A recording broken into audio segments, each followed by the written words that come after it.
and welcome to the Everyday Board Game Podcast with your host, Daniel. And Daniel. Daniel, happy Tuesday to you. It's not Tuesday. Exactly. So today, we are going... And we don't even upload on Tuesdays either. No, we don't upload on Tuesdays either. You know, we normally film on Tuesdays. Yes. But we are making an exception for this week and next week because it's holiday season. Oh, yeah. And by holiday season, I mean summer.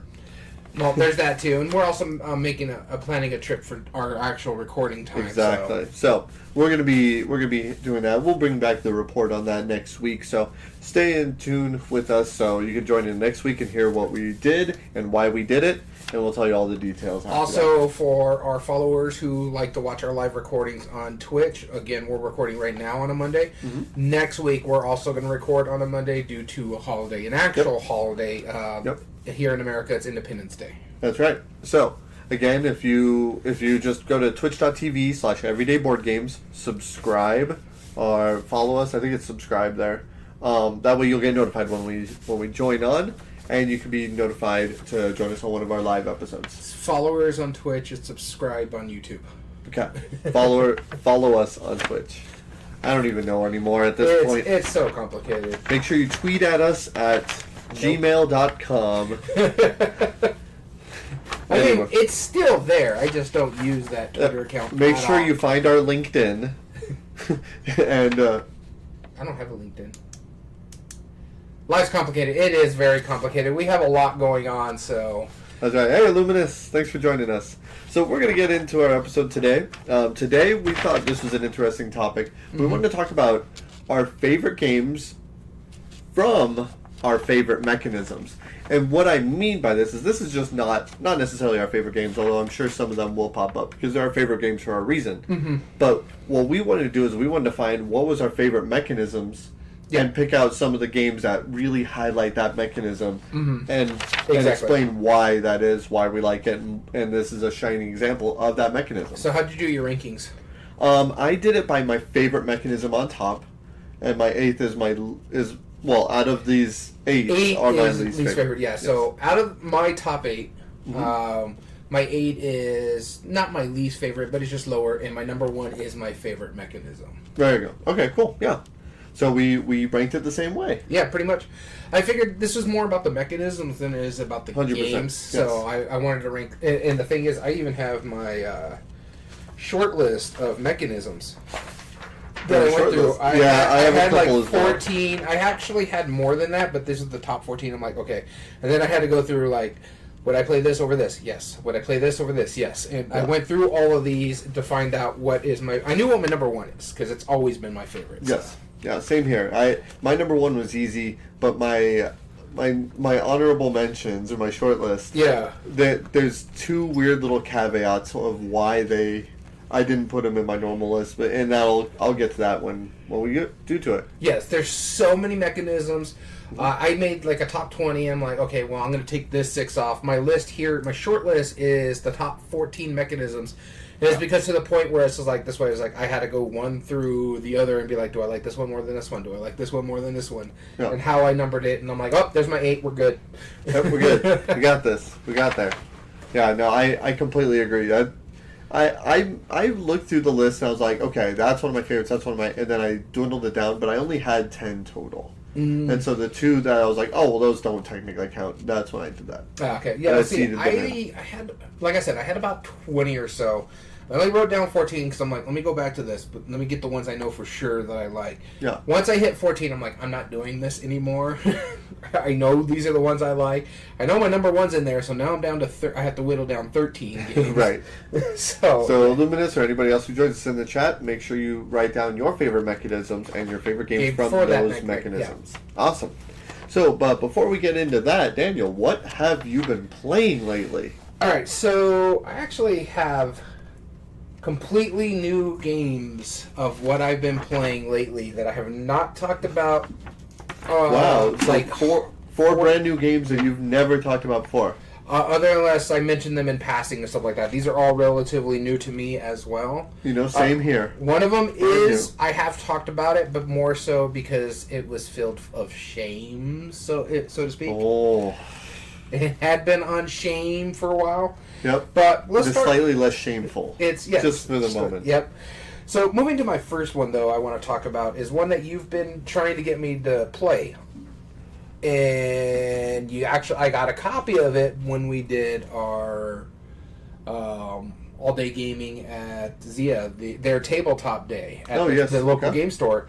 And so I'm like, all right, I'll try this out. It's a pseudo-sequel to one of my favorite games of all time. And it's right there on the second shelf on the new shelf. Okay, I'm looking. You go ahead and keep talking. And that is a Repos production game, So Clover. Ah, yes, okay. I did get it played. We actually really enjoyed it. Now, my wife made an interesting point. She's like, this is difficult. It is fun. But she feels that it's actually different enough to Just One. This way, they're not comparable. She still likes Just One a lot just because of how quick and simple and easy to teach that one is.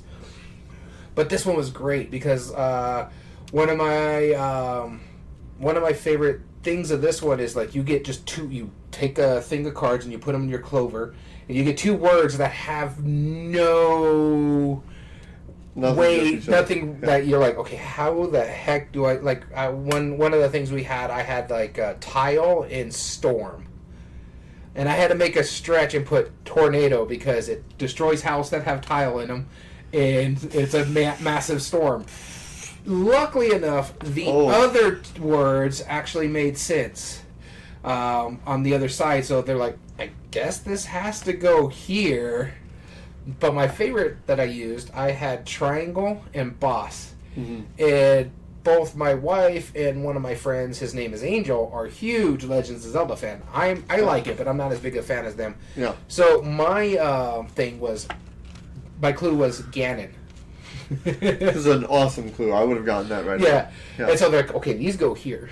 Yeah. And then another one, I showed my age on this one, even though like our friends are around the same age as me. My wife's just slightly younger. Mm-hmm. But I grew up watching a lot of James Bond movie. And so I had a clue for spy and bite. Okay. So I'm like, first thing that popped in my head, I put Bond on top because, Bond's a spy. Mm-hmm. And one of the villains is called Lockjaw. Yeah. So he's got like a strong bite. And then, the whole joke about sharks with laser beams on their heads and stuff like that come from like Bond. Mm-hmm.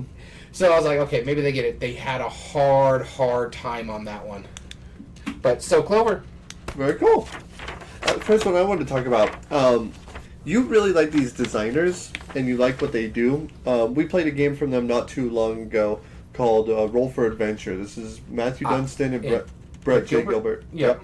Now, I played another cooperative game from them recently called Professor Evil and the Citadel of Time. This game is a cooperative. You are basically trying to destroy Professor Evil by stealing his artifacts. You have to go into his lair, sneak around, hopefully him not catching you, and deactivating his various traps that are around, like buzzsaws, lasers, security cameras, all of these different things.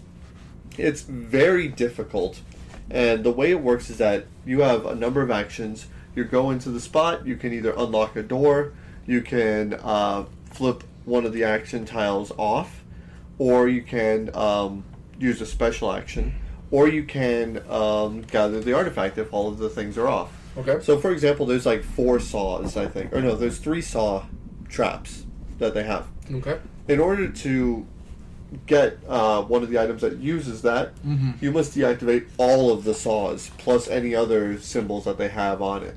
So if it's like a control panel in the saws, I know there's only one control panel, that's 4 tiles that need to be off when you get that. Okay. Because when you get the artifact, they turn back on. And each artifact has a certain amount of time that it takes to do it. So you might have like 50 minutes or so. So you move it on this clock that's in the center of the board. Once you get to that spot, or if it gets that spot, he's already saved the artifact. Mm-hmm. If you get it before then and deactivate all those, then you turn them back on. And you save that. First one to 4 wins either side. It was interesting. Mm-hmm. It had some fun parts. It was no Roll for Adventure. That was by far better. Okay. But I did enjoy it with one exception, is that I bought it at a pretty large discount, and it didn't have the standees with it. So we had to use Transformer standees from the Transformer trading card game, or deck builder. Oh, jeez. And so, you can imagine how weird that was, moving around Optimus Prime, and it's like, well, that's Professor Evil. That's Professor Evil, right? No, it was silly, but it does a cool thing too. Is you each have a deck of 6 cards. Okay. You flip over 2 of them, and you're going to use one of them as a bonus to your actions. Okay. So, and you discard the other one. So that's kind of a fun little one. The only problem is that each character only has 6 cards, so you only have 3 turns, and you've seen all of it, and then you rotate again. And there was multiple times. Yeah, Decepticon, roll out. Yeah, it was pretty good. I want to try it again with more players. Okay. It was very difficult, but we were playing it wrong for the first artifact, so we couldn't. I didn't have time to rewind the clock, literally and figuratively, to play the full round. So we started playing by the real rules, and we're like, we'll just penalize ourselves a little bit. And see what we can figure out. But overall, it was pretty fun. I want to try with more players, though. Okay. Illumina says he didn't enjoy that specific game, but I get it, and it's gotten mixed reviews too.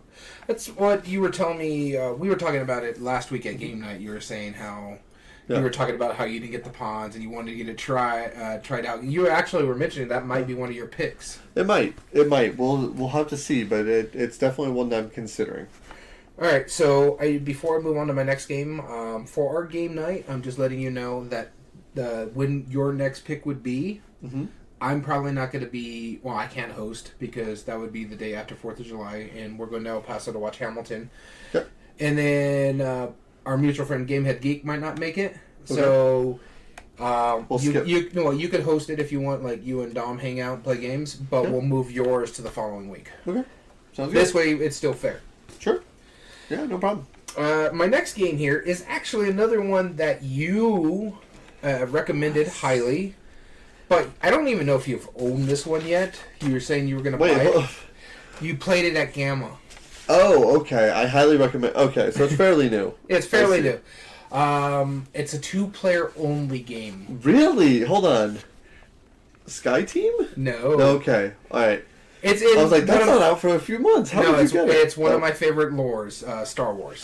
Star Wars, the deck building game. Yep, I'm curious to see what you think of this. I played it right before. Yeah, it is 2 players only. You can play 4 players, but you need a second copy. But yes, Star Realm.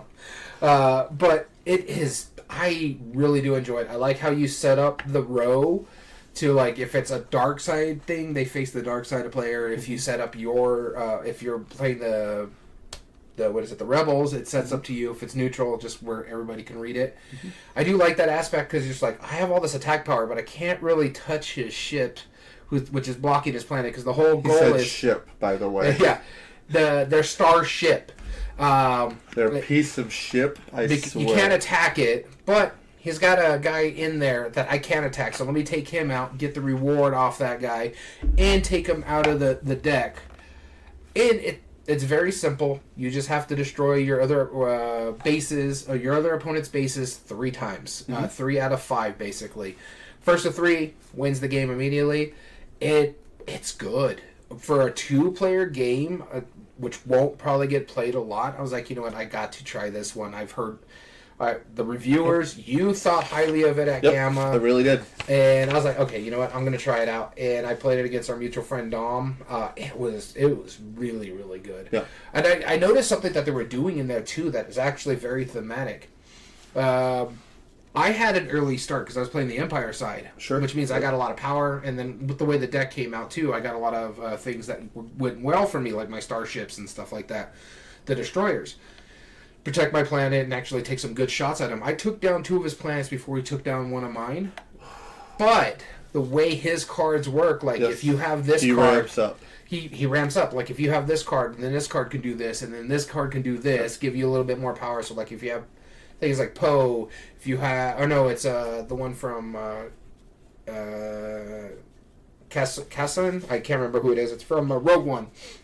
But if you have that character... He ramps up with something else. He had both Han Solo and Chewbacca, and they were working very well together. Yes. And then it just ramped up, and he ended up beating me. So I had a 2-0 lead. I blew a 2-0 lead and lost 3-2. Yep. So that's kind of how I did too. Yeah, it is so good, and I like the way because it feels good. Yeah, because the Empire does have so much more capabilities compared to the Rebels, but the Rebels build up and can become better in the late game, and it's so good. It's so well done. One of the things that I really liked about it was just how different each side was. Like in Star Realms, like Illuminous brought up Star Realms. I mean, both sides, like it doesn't feel like you're playing different sides. Even if you play with an expansion pack, it's like, you start slightly different. You start slightly different. And the Force mechanic, that's the thing I haven't mentioned. That plays really great. So, like, if you got the Force all the way to yours, you always, if you get it at the start of your turn, you always get a good. But then you'll have cards will say, like, if you have control of the Force, this becomes a bigger bonus and stuff like that. It was really well done. And honestly, Fantasy Flight has gone downhill for me. I've liked a lot of their stuff, but they haven't really been, other than Marvel United and Arkham Horror, they've been basically an LCG system. Yep. They haven't been putting out really good games.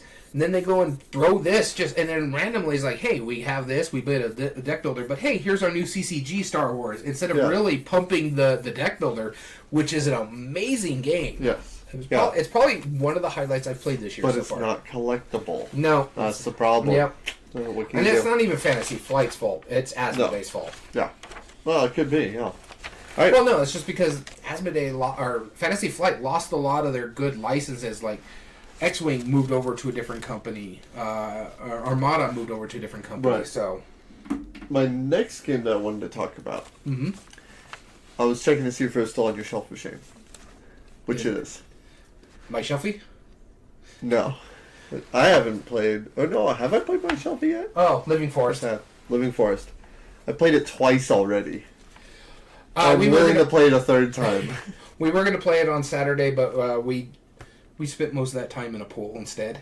Yeah, that's good. We're in the desert, by the way, and it hit triple digits. Oh, it hit triple digits. Last week. Yeah, I think Saturday was, 106? Yeah, it was supposed to be 108 today. Yeah, it only got to 104, but... No, I checked the weather. It only hit 104. Yeah, inside the pool. Yeah, it did hit 104. It was boiling. It was crazy. Outside pool sounds like it was a death trap because it's freaking hot. Yeah, it was impressive. I've never seen steam right from just a normal above ground pool. It's the weirdest thing. But no, here in the desert, we play a lot of games because it's a good reason to be inside. Inside, yeah, because it's hot. It's hot right now. June tends to be our hottest month, even though like most places it's like July and August. Yeah. But July and August is actually our coolest months in the summer because it's our monsoon season. Yes, exactly. That's true. Yeah, it finally gets wet around early July. Early July. Because almost every year it'll rain on the 4th of July, which is... Or we'll find out if it does next week. If it doesn't rain on the 4th of July, you're going to get rain on the 5th. Yeah, exactly. It's very rare that we don't. But back to Living Forest. Living Forest is an absolutely brilliant game. I'm straight up saying that right now. I 100% see why it won the Kenner. I absolutely adore this game, and so much to the point that my friend who played it with me, we ended up playing a rule wrong, which I later told him, like, oh yeah, no, this is what we did wrong. He's like, okay, that makes more sense. And then he sent me a list yesterday of his top 9 board games of all time. Living Forest made the list. Oh, dang. It is already on the list since I had shown him one play. It's a really cutesy game, too. Cutesy, yes, but, I mean, the art is amazing. Yeah. The art's really good. Well, like, you got the little, like, when I was looking through, like, the cards and the fairies and the forest animals and stuff like that, it's really good looking. Really good. What makes it so cool is, I mean, you've played Mystic Vale. Oh, yeah. Yeah. I like Mystic Vale a lot. I really do. John DeClaire is one of my favorite designers. But what this does differently is it uses a similar system. It doesn't use card crafting, but it does a similar system as far as the deck building goes. But instead of just giving you, oh, these are the resources you get, either it's points or more money to buy other things, whatever, it has 4 distinct actions. It's either sun, water, wind, or earth. Each of those work in a very different way. Sun is like effectively the currency. You can buy more cards for your deck. Water, you're putting out the fires that are being added on throughout the rounds. Earth, you're able to put trees in your orchard. Okay. And wind, you're able to move around the tree and then get bonus actions by doing it. On your turn, if you have like the same mechanism where you might bust as you're pushing your luck, If you hit 3 coins, dark coins, that means you've busted, and you only get to take 1 action that turn. Otherwise, if you stop before that, you take 2 actions. You still have an open choice. It's not like super detrimental, but it's still like you might be pushing for it hard anyway. Okay. And you can win in one of 3 ways: either by having 12 tokens, either by fire tokens, either by having 12 unique trees, or there is another little flower symbol that shows up on some of the trees and some of the cards if you have 12 of those that are visible. And so you're using these combinations of moving around the tree, jumping over characters, stealing tokens from them that might push you towards victory, building up your orchard to try and like save the trees and get benefits from that. Yeah. Putting out the fires that are coming in, because all the fire system works really simply. Like the better the card that's bought from the previous round, that gets added to the tree for you to attempt to extinguish. Okay. I've only played this 2 players so far, and I really like it. I want to try it with more. You're gonna fall in love with it. I really strongly. Honestly, when I looked it up, favorites. I was trying to buy this game and look for it because I was hunting it for a year since it got announced as the Kinderspiel winner, because I saw how it played and I'm like, it's right up my alley. Right. Looks fun. Okay, so I have an interesting question. So we know what the 2023 nominees are this year. Mm-hmm. You played the 2022, which is Living Forest, and you played the 2021, which was Paleo. Which one's your favorite out of those 2? That's really difficult. Because they both do what they do really well. They both do what they do really well. Probably Living Forest right now. Cool. But I want to give it a few more plays. But we also have to play Paleo more, too. True. Yeah, because I haven't played any of the extra stuff. I've only played scenarios A and B.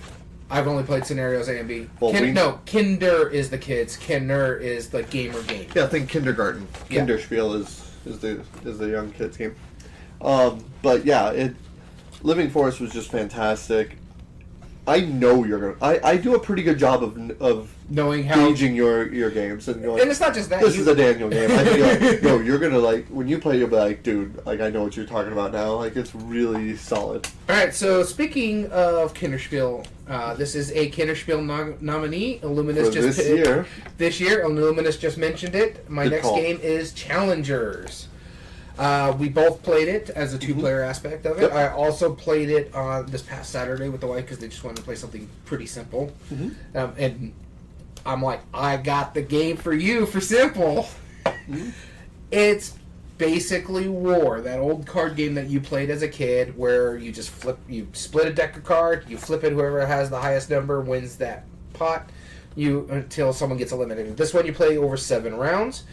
But there is a little slight agency in this game. Yes. We weren't playing it properly in that first one where you could actually shed your deck every round to get stuff out. But in essence, you're building a deck, so you have A's, B's, and C's. For like the first 3 rounds, you can pull from A. Starting the 3rd round, you can pull from B. And it tells you, like, hey, if you're pulling for A, you draw 5 cards, keep 2 cards. You're pulling from B, like in the 3rd round, you draw either draw 5 cards and keep 2 cards from A or 1 card from B. But you also have a decision like, okay, I'm going to keep this card, but I don't like the rest of these cards. Right. You can dump on the back, draw 4 new one, and then keep 1 out of there for your 2nd card. Sure. You can do that once per round. That's the only agency you really have is what you're going in your deck. And if you... Well, there's a little bit more to where certain cards will affect like your bench or like you get to like look at the top 3 cards, choose one. Yeah, but your main agency. But that's the thing is, you have to put that in your deck for that capability.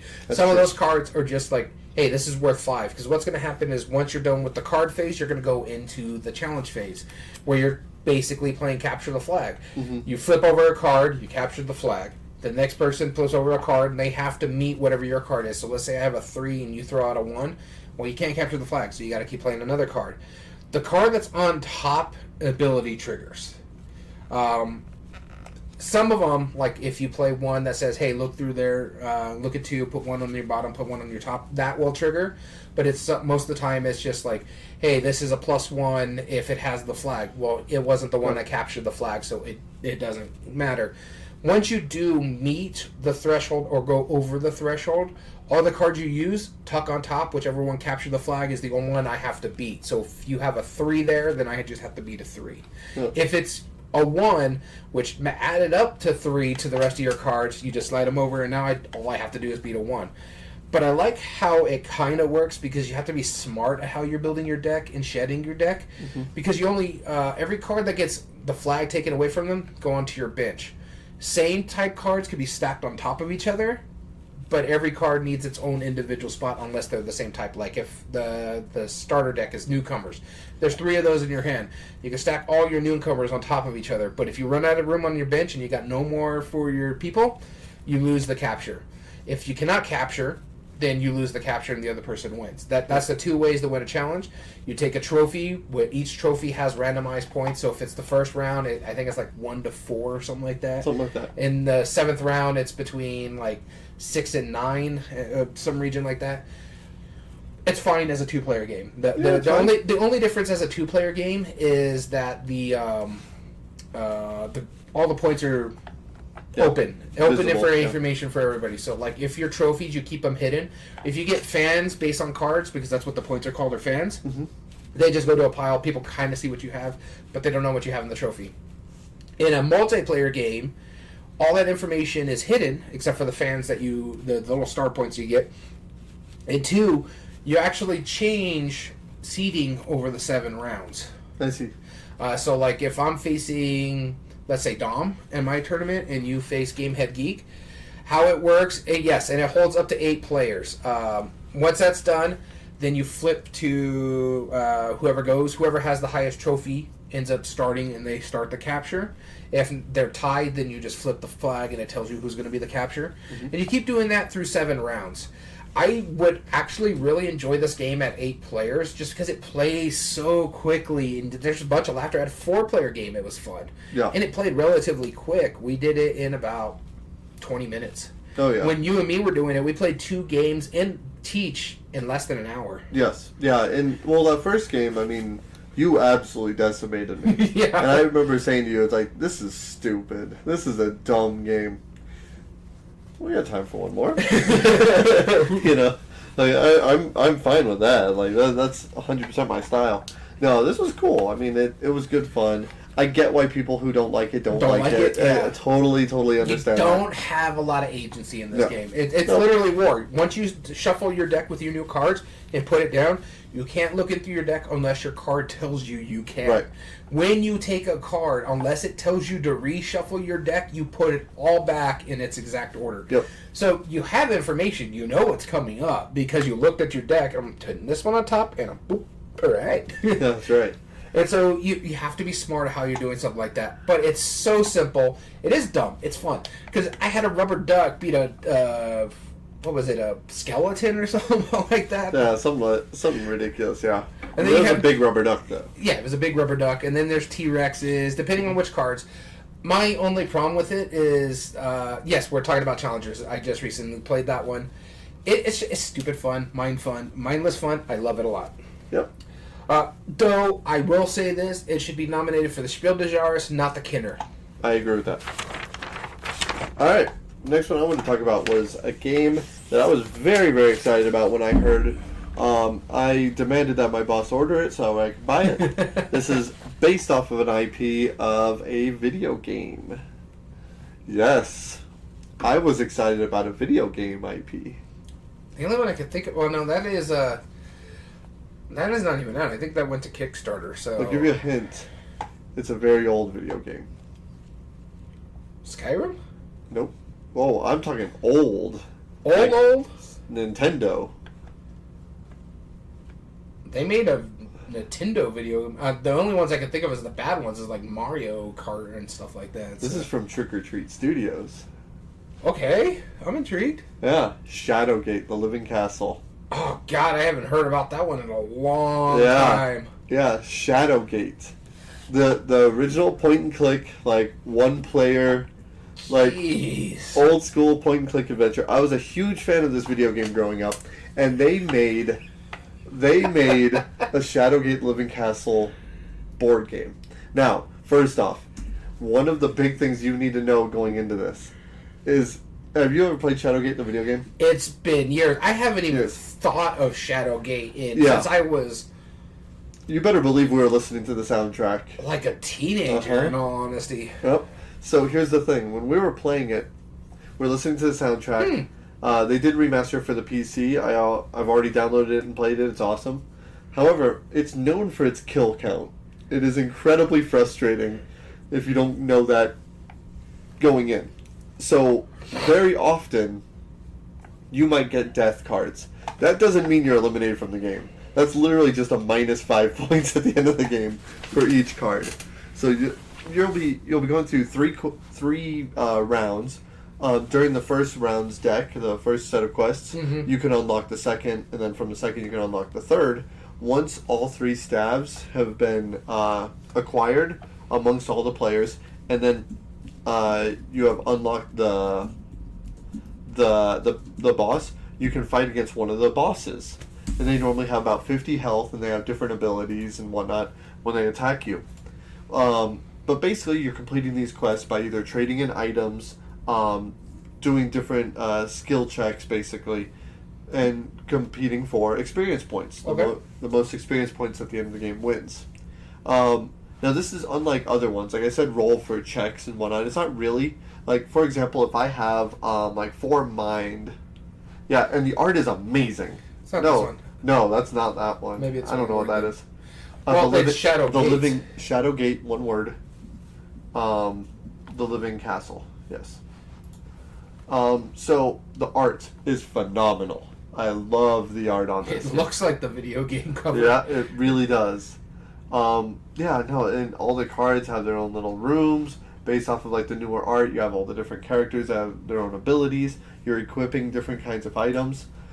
There is one part about it, is that the border of monsters and normal quest cards are very, very similar, and that's the only delineation between the two. That board is a bit rough. I agree with you on that one. It is a bit rough, but it's actually, that board is kind of unnecessarily big.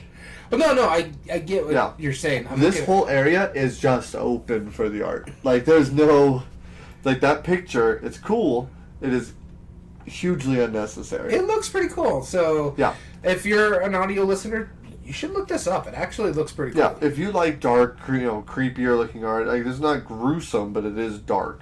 And we played this. Now, the way the checks work is simple. If you need 3 shields to complete a quest, you just look at your numbers of equipped items plus your stats, and if you beat it, if your number is equal to or higher, then you succeed. Done. Okay. It's not really a check, but on every one of your turns trying to complete a quest, you could choose one of your traits and roll some dice that are either 0, 1, or 2. Okay. And if you roll any numbers, you add those to that one trait. So let's say I have enough to defeat 2 of the traits, but I need a third one. I don't have enough. I can attempt to roll and try and beat it. Okay. And if I do, then I'm successful. I take that, and I can also discard items to potentially boost the number of victory points that'll be worth at the end of the game. Okay. Pretty straightforward. There is certain quests, like puzzle quests, where it'll say, it'll ask you one of the riddles, like from the Djinns of the video game. Yeah. And it will give you the answer right away. And because that's the answer is the item you need to give in order to solve the puzzle. Huh. So, that's not spoilers. It'll, you draw the card and it'll tell you the answer. Yeah. Right below it. So we had to play it because our mutual friend Jim, he wanted to figure out the puzzles. Yeah. So we, our friend Lorenzo would read You have to do the gym roll, huh? Yeah. Well, he wanted to try it. It was cool. Was it that great of a game? It was fine. It was fine. It looks interesting. It wasn't something that I would go out of my way. It's no Living Forest. It's not like those other games. Dude, you need to check out this game. Everything doesn't not have to be a 10-star game. As long as you're having fun with it, and sometimes nostalgia will allow you to have that fun. I see what a lot I was definitely going into it with a lot of nostalgia because I love the video game and all the things that it's about. That is totally my stuff. The game itself, it's fine. If you're not into the theme, you're not going to like the board game that much. Though I will say, Trick or Treat Studio has been intriguing me a lot more and more with their stuff. I wanted to try the Texas Chainsaw Massacre. I am going to buy Halloween. Yep. Even some of the smaller ones you were mentioning that they reprinted, was it a Daniel Solis game? Or something like that. I don't know. I think it was a Knizia. They reprinted a Garfield with a horror theme on it. Oh, yes. Yeah, the Knizia, the Zombie Mania. Yeah, so they have some stuff in there that's intriguing me that's pretty good. Exactly. So, Shadowgate, The Living Castle, that was the next one I played. All right, the last one I played, you were actually in this game. We were waiting on you to actually start this game, and we had to play the shortened game. I apologize. We all agreed. I apologize. We all agreed to play. Sorry, Daniel. We all agreed to play the short game anyways. Yeah, so why are you blaming me on this? Well, we were hoping to get more gaming done. That's why. Sure. Yeah, that's fair. Because the shortened game is still 3 hours, and that was with a teach too. So that's not too bad. Yeah. It's a do it on the map game about a futuristic fallen moon, basically turned the planet Earth into a wasteland. And a lot of things mutated and became different things. You played the last surviving humans, the nomads. I played mutated bugs, and I had a hive and everything, the dark seed. And our mutual friend played the boar lords, who are basically boars. This game is called Tsukiyumi Full Moon Down. It's been on my shelf of shame for ages. I want to say 2021. It's not the longest game on the shelf, but it was the biggest game that was on that shelf, and there's not like a giant... Since I took that down, I was able to move all the shelf of shame to one shelf now. Yep. So... yeah, you were wondering where Tsukiyumi is. It's down at the bottom because there's so many games, or so much stuff for it. So for my big games like that, like Rising Sun and Tsukiyumi, I put them on the bottom shelf. This way it's just easier to dig out when I want to play it. But yes, we finally got it played. I had a blast with it. It's not my favorite area control game by far. It's probably, out of all the ones I played, maybe 2, maybe 3, somewhere like that. But it was fun. I liked what it did. I love that card play where it's like, you got your white phase, you take 2 actions. You have your blue phase, if your card has a blue phase. You have a green phase, green phase, then it's a red phase. So it plays over, each round is played over 4 phases. Mm-hmm. You start it by selecting a card in your hand. Once you select that card, the rest of your cards go to the player to your left. And you start with 6 cards. Mm-hmm. You're only going to play, in a 4-player game, it's 4 cards. We played 3. Because we played the 3, or in a 4-round game. That's the normal game. We played the short round, which is 3 rounds. I liked it. I love the fact that each race has their own talent. Like mine, the hive is all about swarming and taking as much territory as you can at one point. Yours were all about getting your tools out there and helping you win fights. Mm-hmm. Our buddy, his boars were just strong. I think one of them was like a 50. Something like that. Yeah, so it did really well. The card play is really cool. I like that a lot. You came close to winning. I did not play efficient at all. Yeah, I was really. You were 2 points? You were the decider if I would have won or not. Yeah, and I was just trying to get as many points as I could because you were like jumping into my territory. I was like, no, I got. I know you were fighting for second. I was fighting for first, and you prevented me from going first. Yeah, so. But oh well. I was trying. I'm like, I know I can't catch up to our mutual friend Dom because he had control of the moon, and so he was getting points every time every round that ended. He was getting points. Yep. But I liked what it did. For an area control, it was good. But that card play, that's what intrigued me. That's why I'm saying, like, it went pretty high for me on, like, the area control list. Just because how fun that card play is. It's like, oh, God, all of these cards are really good. Yep. But, like, your final card that you played, you just walked away from the board until you got to red phase because you're like, it's a cool card. But I get to do nothing the rest of this round until the last other actions, so you guys have fun. So yeah, him and me were trying to rack up points. I was trying to get stuff out there this way I could protect territory that I already had, this way I can get my points. But yeah, it was a good time. I really did enjoy this one. Yeah, for being a dude on the map game, I even enjoyed it. I probably wouldn't play it that often, because it's really still not my style. And the thing is... Spoiler, that won't be on my favorite mechanisms list. And also, the thing about this one, too, is just like... Dudes on the Map games are just like legacy, or not legacy style, but they're lifestyle type games because when you got stuff like, where's that called? Yeah, there's just so many of them, really. Well, I'm trying to find out where I have it. It's one of my bigger ones. It's the Twilight Imperium 4th edition. Oh, that one's really long. Tsukiyumi's long. Rising Sun is probably the quickest Dudes on the Map game that I own. Because, like, Risk can be a long game. Sure. El Grande, actually, is one of the shortest ones, but it still can go pretty long. And we played it at 2 players, and it still took us about an hour and a half when we played El Grande, so... But they're still fun games to play. I do enjoy them. And this one really climbed for me because I love the asymmetric play. And like I was telling you, there's some expansions that they have that I want to play. Like the Whale Lords. You have like this giant walking whales. Their flippers are now their feet. It's hilarious. Yeah, those are pretty good. Cool. Awesome. And the last one I wanted to talk about was one that I just played the other night with my kids. I got this because it just came out recently. So I was like, okay, now's my chance to play it. It is, I think, a Target game, and it is another IP game that I've actually played. This is Indiana Jones: Sands of Adventure. Okay, yeah, it's not the Throw Me the Idol. Yeah, no, it's not Throw Me the Idol or the cryptic one. This is the Sands of Adventure. Which, have you seen the sand timer in this?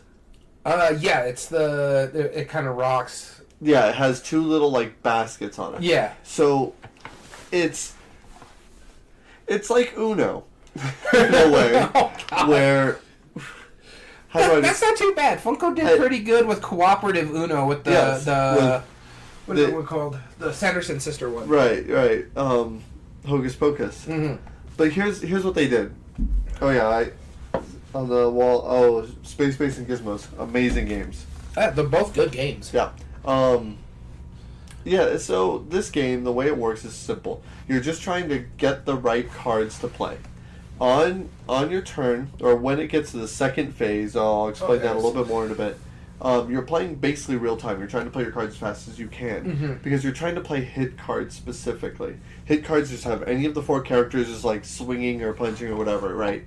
But they're either a color or they have a symbol on it, whether it's a hat, a shovel, a talisman, or something else. I forget what it is. Or book. Or it's either red, green, yellow, or blue. And so on a blue book, I can only play blue cards or books. Okay. Right? There are some upgrade cards that have multiple, like they might have 2 colors or 2 symbols on it. So it makes it a little easier. But normally the hit cards only have 1. So it might be like a red hit card. That means the only thing that can be played on that is any other red card. And then in order to get it back to a hit, you have to play something that would get it back to a hit.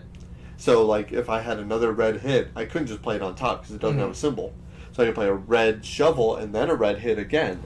And each of the 3 rounds, you have a different villain, and they have increasing amounts of HP.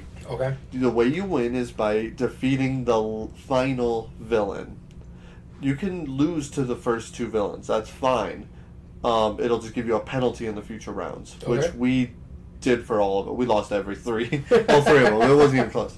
But what's so cool is that you have a worker placement spot, and it's similar to Villainous, where the place where you put your character, you must move it to a different worker placement spot, which all the spots give you combinations of.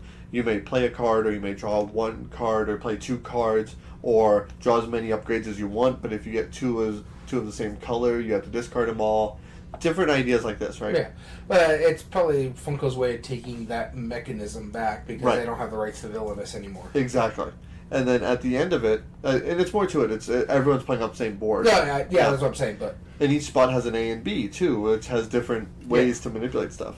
And you can't ever go to the one where the villain is, because at the end of one of those turns, you either roll 1 or 2 dice, which generally give you bad stuff. It could either be an X, which activates the villain, which will normally be moving to the next spot, and Funko in there rolling the dice for the villains. It's giving me what is it? If Back to the Future vibes, right? Like, darn it, Biff! It's like, this is Indiana Jones. I know, darn it, Biff!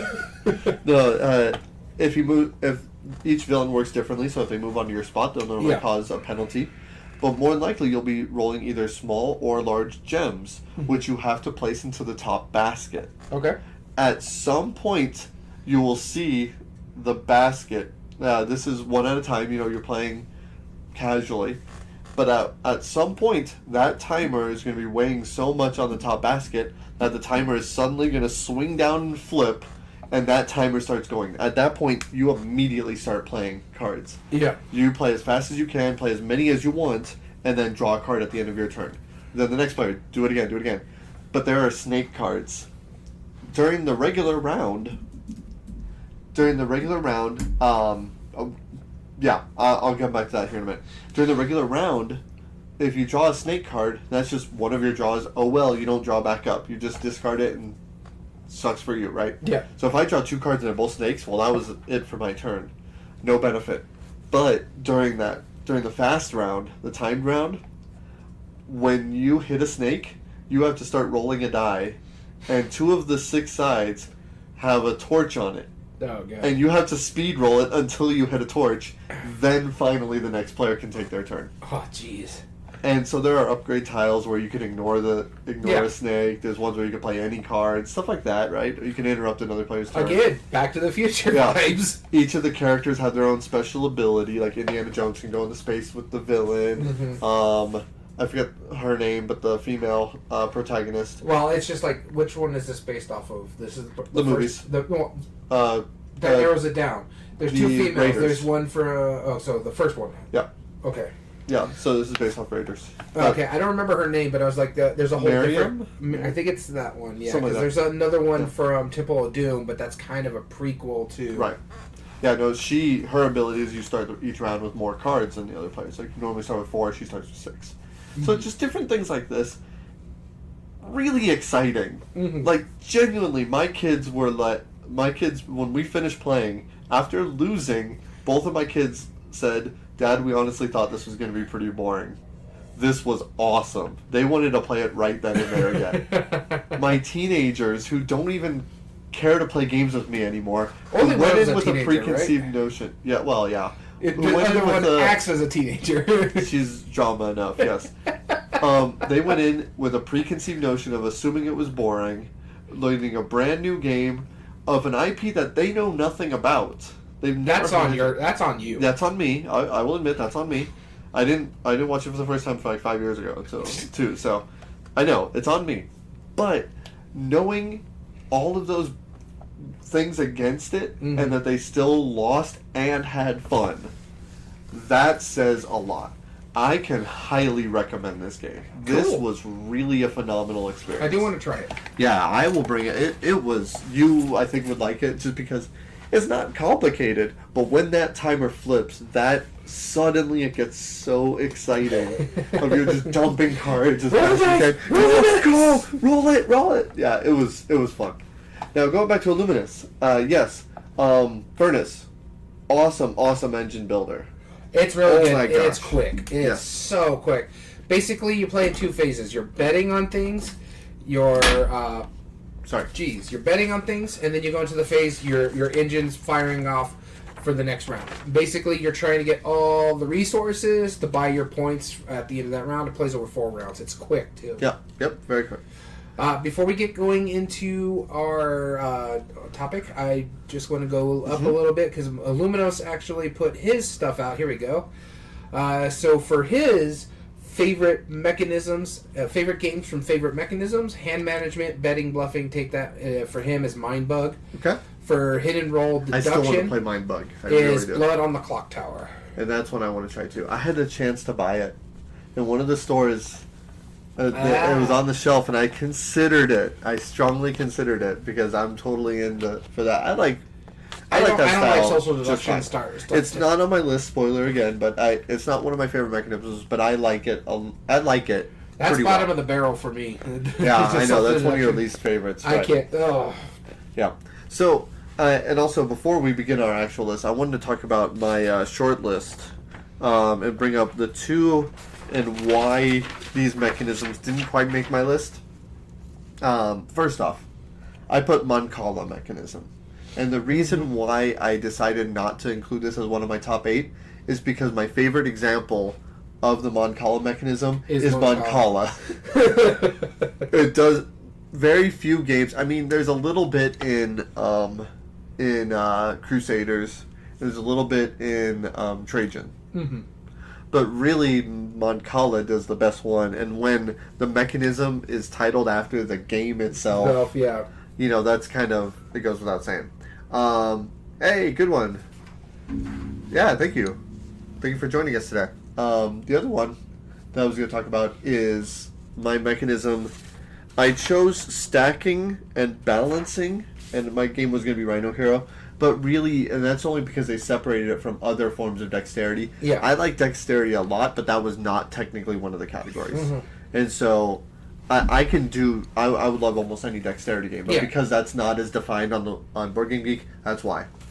Well, they do have dexterity on their list. Because they do in different styles. We've done a top 8 debate of dexterity. Right, but that wasn't as a mechanism. No. Right. So I had a couple on my short list. I had, let's say, tile placement, set collection was on there, co-op, which is one of their mechanisms. Those are on there. And good one, if you want to put down which games that you like, your favorite games from your favorite mechanisms, go ahead and enter it in the chat and we'll read it out. So let's get going. Favorite games of favorite mechanisms. That's right. So again, we put them in order. Mm-hmm. Number 8 is the least out of these 8 mechanisms. Doesn't mean we don't like it. I think Clax is considered dexterity. Classic is 100% a dexterity game. And see, that's a great example of one that I would put on there, but it's not a balancing stacking game. Yeah. So even though the mechanism was balancing and stacking, and there's some other like flicking and stuff like that, yeah, I lump those all as just dexterity. Yeah, anything that uses a manipulation, a balancing, or technically, like a speed. My favorite dexterity game is tumbling dice. It's more of a flicking game than anything. Yeah, absolutely. All right, here we go. Our first one, that'll be, I have to remember. Me. 25 is me. Tails, yep, that's right. So, my first one... Ice Cool is fantastic. I kind of mentioned already when I was talking about Tsukiyubi Full Down. Area control is still one of my favorite mechanisms. I do like a dudes on the map, even though I suck at them. Oh, yeah. Wholeheartedly, I suck at them. Wait, this is your number 8? Yeah. I had this picked for your number 1. Area control. Area control. Area control. No, that's probably our mutual friend Dom.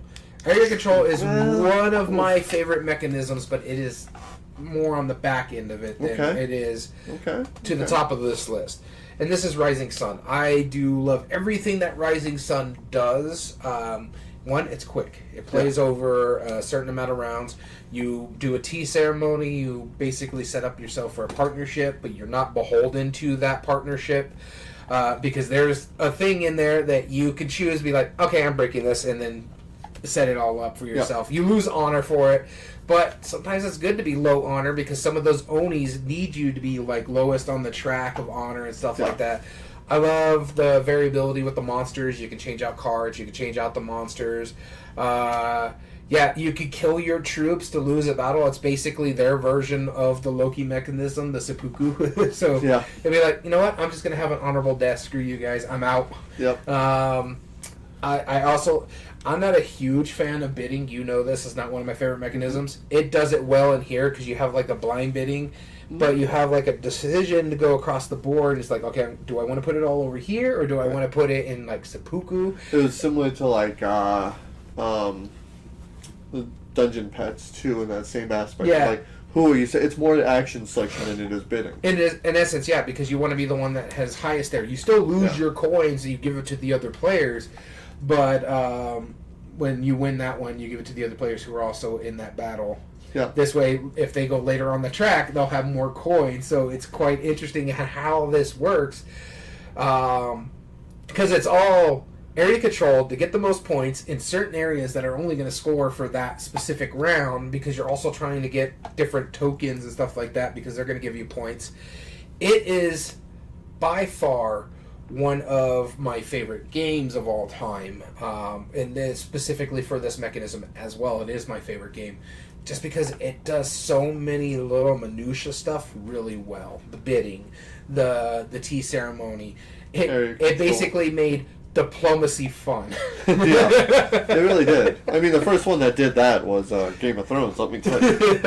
But, no, I really do enjoy this one. So, my number 8, Area Control, in that game is Rising Sun. Good one. Let me ask you real quick. You put down favorite dexterity game, Minara, and favorite co-op, or love co-op, and it's the first co-op dexterity game. Yeah, I believe Minara is based off of Via Paletti, like where you have the pillars and you're trying to move them up. We played Minara. Yeah, is that the one that I'm thinking of? Yeah. I don't know if it's based off of Villa Paletti, but yeah, you get the color, and then you have to stack it, but you don't want to drop the tower. Yeah, and okay. you have to put stuff but on you're top of building that. one big tower, right? Yeah, with the working pillars. together. Yeah. Okay, that is the one I thought of. That's an awesome game. It was really fun. So, going through this list, my number 8 is going to be a fairly obscure mechanism. Of course. We wouldn't be obscure without you. But I couldn't help but, bring this other one that I found, which is possibly the most obscure mechanism I've ever heard. Only 38 games apply to this mechanism. And this is called Mechanic Circuit-Based Trading Games. It says Android Netrunner? A family game where players move around a circuit collecting items. It includes Monopoly-like games, but also a bit broader. So it says you move around a track, goods, script, assets, properties, and the like, which people can collect, buy, or sell based on the tracks that they land on. And I realized there's a lot of games that actually apply to that I think they unfortunately forgot about that this is a thing, because who would know that definition? Yeah. I stumbled upon it. I was like, what in the world is that? Circuit-based, I think the highest one was 7,000, ranked 7,000. Yeah. So, yeah, we do. My first one, my number 8, is an action that is, it's a mechanism that this game was not listed under it, but I feel very strongly it was, and I'm going to make my explanation right now. That's fine. It's turn order claim action. And what that is basically if you do an action on your turn that changes the turn order of a future round. So taking the first player marker and then first player goes clockwise from there. I know. Right. I know that sort of games Five Tribe does it, where you're bidding for first player. Yeah, exactly. It's the action specifically. That would be bidding. This is more we played a game fairly recently. Worker placement does it all the time. They do it all the time, right? It's like, oh, I get this minor ability, and I'll be the first player next round. Yeah. Cool, done. Problem solved. And so this is it. But you are doing action selection in this game, and you are doing so, which will just the space you take. What is the game? The space you take. Take it 10 minutes. Yes. It's not. The space you take will determine all of the actions you can take, but it also determines the turn order. This is Last Will.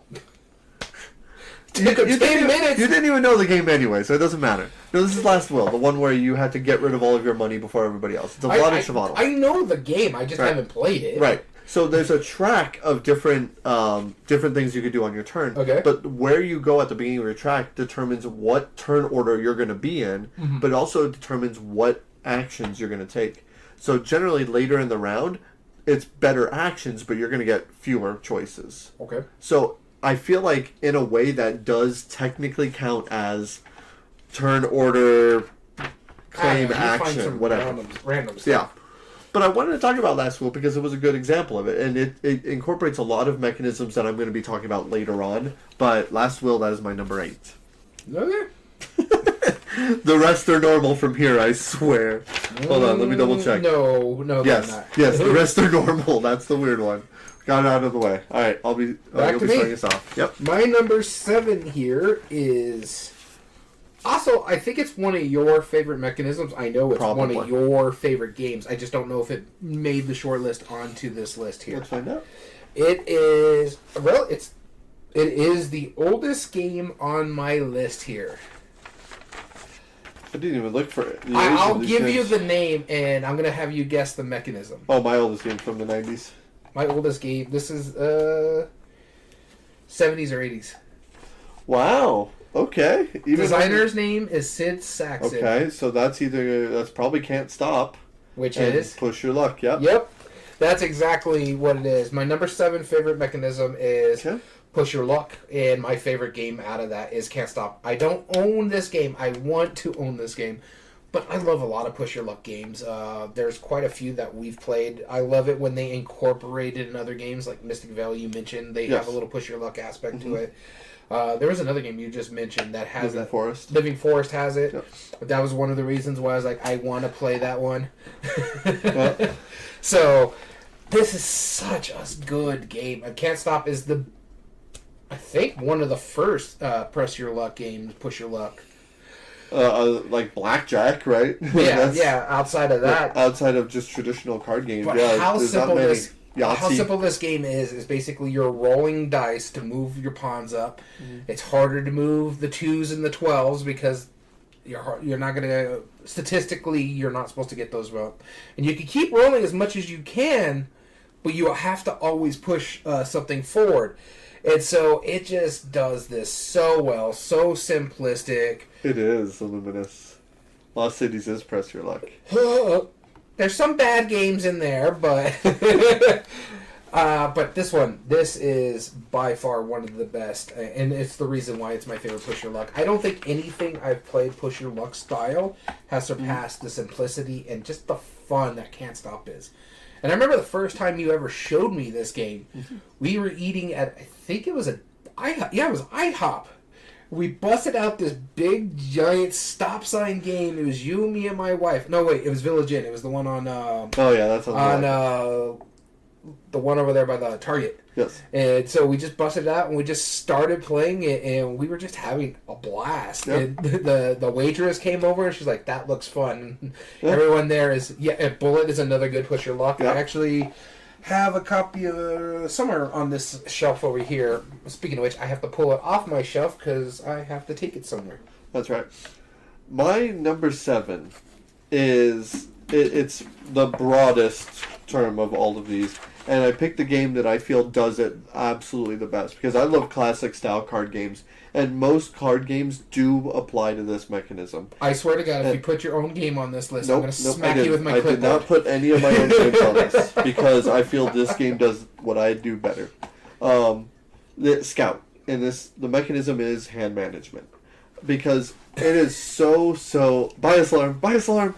It is so specific on how you have to manage your cards in Scout. Wow, this is really climbed up in your top 100.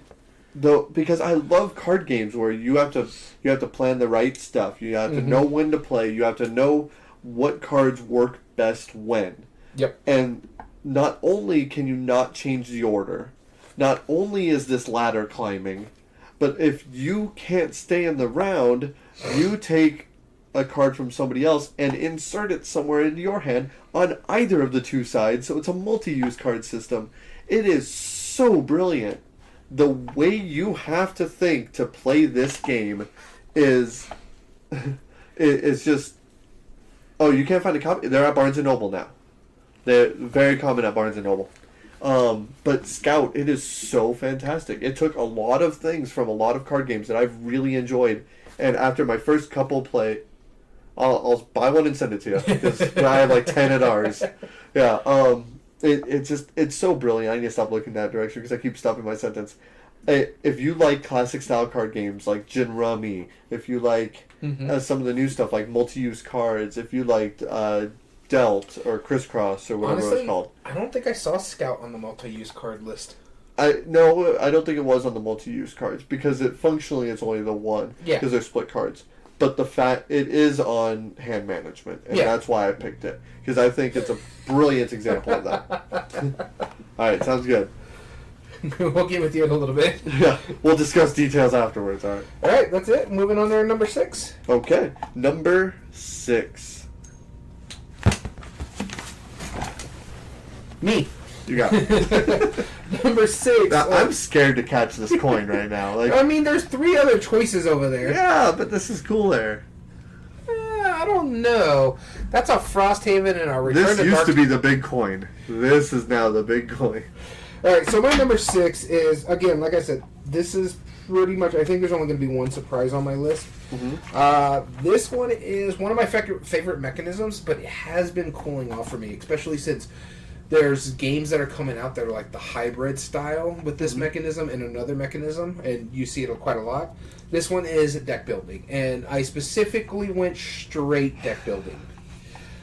Because in Board Game Geek it's listed as deck pool building. Yeah, I specifically went deck building because out of all the other games that are also on that list for bag and pool building, I was like, no, I still would play this hands down over everything else because I still have a blast with this one, and this is Ascension. Because you also have your hybrid games of like Lost Ruins of Arnak and Dune Imperium, where it is kind of the mechanism, but it's more just to put stuff out there. Yeah. For me, Ascension is pure and simple. A straight up deck building. What I like about it is you are competing against another opponent. However, you're basically playing against the line. So you're either buying cards into the line into your hand, or you're attacking monsters to get victory points. Once the victory point pool goes down, that triggers the end game. Very simple, very clean. I really do enjoy it. I know you highly recommend Shards of Infinity, but every time I look at Shards of Infinity and I do want to try it, I don't think it's ever going to replace Ascension for me, just because how simplistic it is. And especially since I finally got my favorite version of it, the Dawn of Champions, where it actually gives you a champion to start with and use your cards accordingly to try to like basically get the Mechana into your thing. This way you can get your champion card into your deck. I have a great time with this game. I play on my phone quite a bit because I have the app, and it's really well done. I honestly wish this app was on something like the Switch. Yeah, because I've been playing some games on the Switch. I just picked up a new Switch, so I bought some stuff for it. And yeah, if this was on there, it'd probably be my most played game on the Switch. That's how much I play Ascension just on the app alone. I do need to play my physical copies a little bit more, but I do like the fact that also it scales pretty well because you just add more points to the pool for a 2 to 4 player game. Other than that, it plays pretty much the same. Yeah. Cool. So Ascension, my number 6, which is deck building. Nice. My number 6 is one that you've already said we have a crossover. Not the game, but the mechanism. Push your luck? Yep. Press your luck. And now, don't get me wrong. There was contention for 3 games for this one mechanism, because this is one of my favorite mechanisms of all time. Oh, a Netrunner, Forever. Those are deck construction games. Yeah. Netrunner, Summoner Wars, because you have the deck beforehand. So if you're going to go into the press your luck, I probably already mentioned the game that you're saying wins this. Mystic Veil? Nope. Oh! Nope. Not Mystic Veil. Is it Can't Stop? Nope. Okay, and then... It's not Can't Stop. But that was one of the 3. Okay. The other one that fought it a little bit was Dead Man's Draw. I'm a big fan of Dead Man's Draw. Oh, I love that That's one. my least favorite one. Yeah, that's fine. You haven't played Farco yet, have you? You might not like that one as much. Probably not. But the one that just hands down brings it out. Good one kind of brought up the idea earlier. I am a big sucker for co-op games. And so working together, there's nothing more exciting than combining cooperative with something with really high tension. And Press Your Luck is a really high tension activity.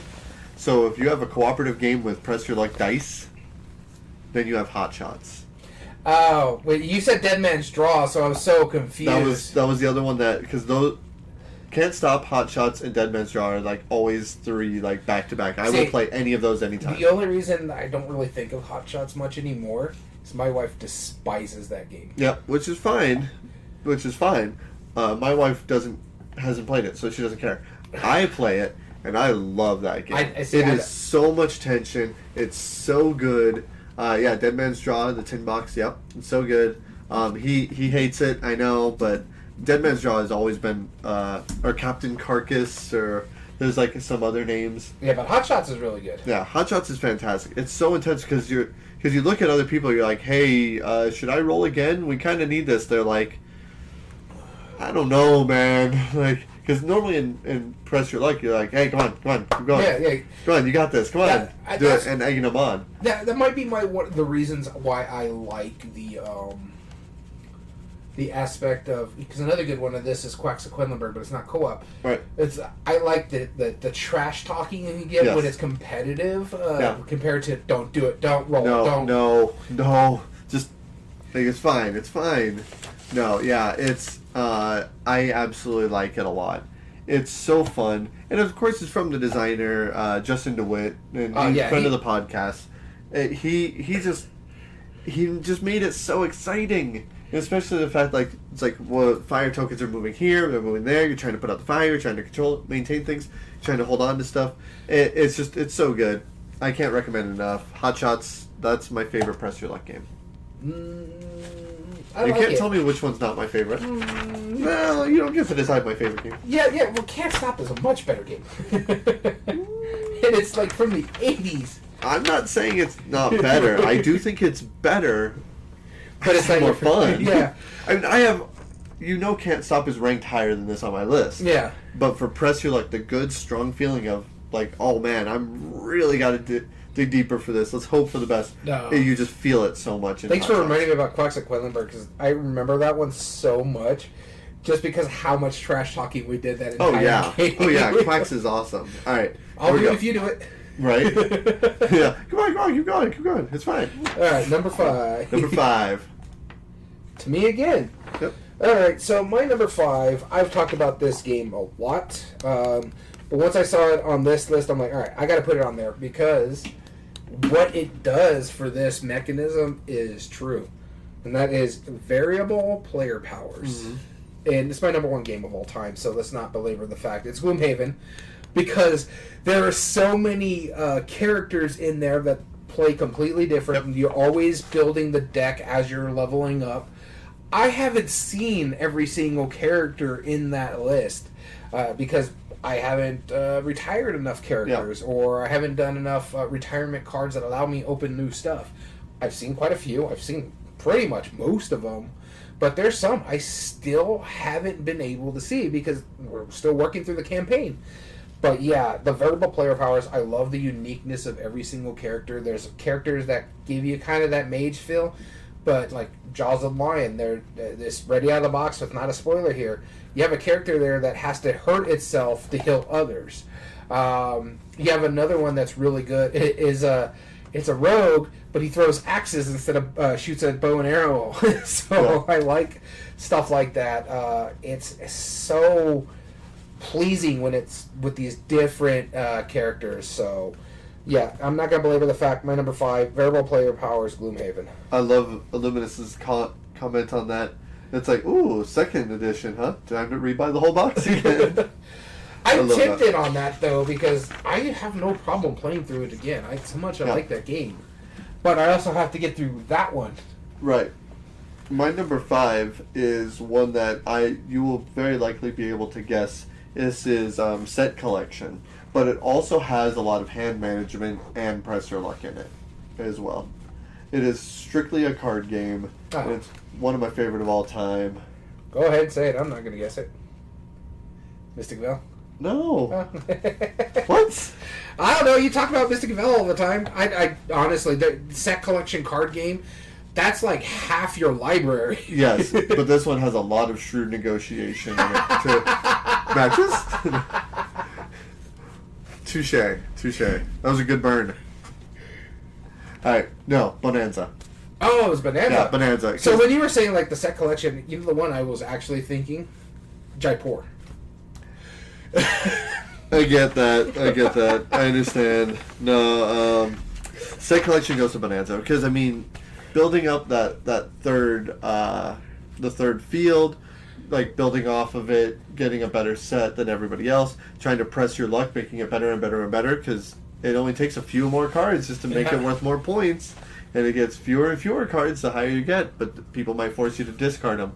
Has a lot of fun negotiation, a lot of back and forth, and you have to effectively manage your hand. The fact that you can't change the order of your hand is what pushes people to negotiate even more, which shouldn't make sense at first. Like, and most people don't understand that at first. They're like, oh, well, you have to play 1 or 2 cards. Yeah, okay, that's fine. Wait a minute, I don't want this chili bean. Well, then you better get it out of your hand before it comes back to you then. Mm-hmm. That's how you get rid of it.